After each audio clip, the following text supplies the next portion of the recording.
my feelings about whether it's Vietnam or any other type of combat is the heroes, if you will, are people that are seen doing their jobs. We had people in the Razorbacks at the time that I was there that I don't ever remember anybody not doing their job.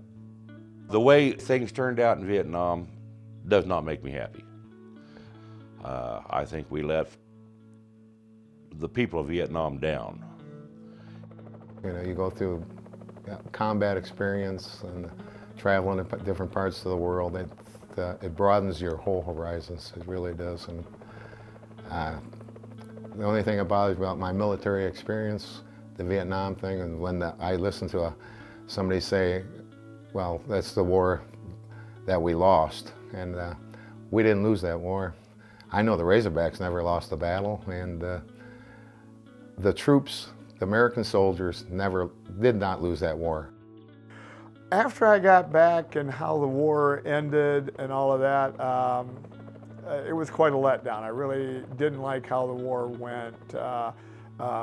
I just felt like a lot of what we did over there, the lives and stuff that were lost, were just so much wasted. We didn't follow through with what we did. It left a sour taste in my mouth. I think it still does.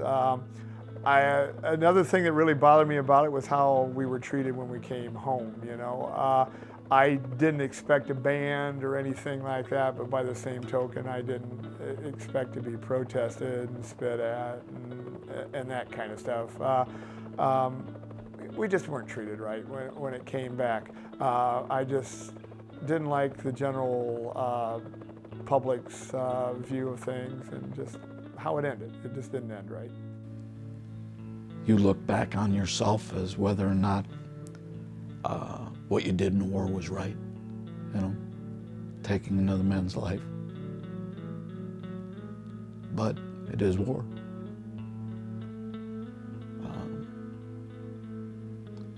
I can't look at anything that I would have wanted to do differently, you know. In a lot of ways, when you leave there and you go home, you don't really realize it at first, but all you saw and all you had to do, and the number of people that you killed as a unit and individually, I think it puts a callus on your soul. You're just a whole lot more insensitive to things, probably, than you ever were before. Some people really have a lot of problems with what happened and what they did, but I really haven't. I just put it all behind me. I asked for it. I volunteered. It was a big adventure to me, and maybe that sounds bad, but that's the way it was. I had become acquainted with Chad Payne in 1967. I was flying as a crew member with the Air Force rescue operations out of Tan Son Nhut Air Base in the HH-43B helicopters. A C-47 had crashed north of the Saigon River, and when we arrived at the crash scene, there were 3 survivors. We put them on stretchers and loaded them in the back of our helicopter, leaving only room for the medic. Another crew member and myself stayed on the ground, armed with only 2 M16s and a box of ammo, as our helicopter took the injured back to Tan Son Nhut. Shortly after our helicopter took off, we got into an altercation with the nearby VC village. Moments later, 2 Army gunships appeared over the tree line and flew cover for us until we were extracted by our rescue outfit when they returned. I asked the pilot who he had called, and he told me he had radioed the Razorbacks to cover us. Upon returning to base, I called the Razorback alert quarters to thank them, and Chad Payne, the platoon leader, invited me down for coffee the next morning. I became friends with the Razorbacks after that and flew occasional missions with them. Flying with the Razorbacks shortly after Tet of '68, we were shot down while covering 2 other helicopters that had been shot down. Chad Payne flew cover for us until he was able to use up his fuel and rockets enough to land and get us out. Twice, Chad Payne had been involved with saving my life, and so I wanted to dedicate the next segment to him.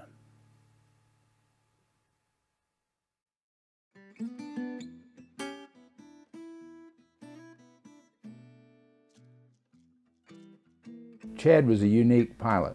I've known two in my 30 years of flying experience that could operate on the edge all the time and knew where he was on the edge. Chad gave me a little orientation on the Razorbacks and their mission and what they did, and he said, the first few missions I want you to fly with me. And I said, that'd be fine. So he put me in the left seat, and I remember one of the first missions. When he made his first pass into this place to fire rockets into this thing, he rolled that thing down on its nose, and the first thing I felt was I was hanging by the shoulder straps, and we were headed straight to the ground. And I'd never been in that angle of attack in a helicopter in my life. And by that time I had already had a previous tour in Vietnam, and so I wasn't a new guy on the block. The next thing I remember was this 51 millimeter round coming up, and the tracers coming up there. They were at least as big as a football coming up at us. And I mean, they all looked like they were coming right square between your eyes. I mean, there was no doubt in your mind that that guy knew that you were there and he had you pinned down.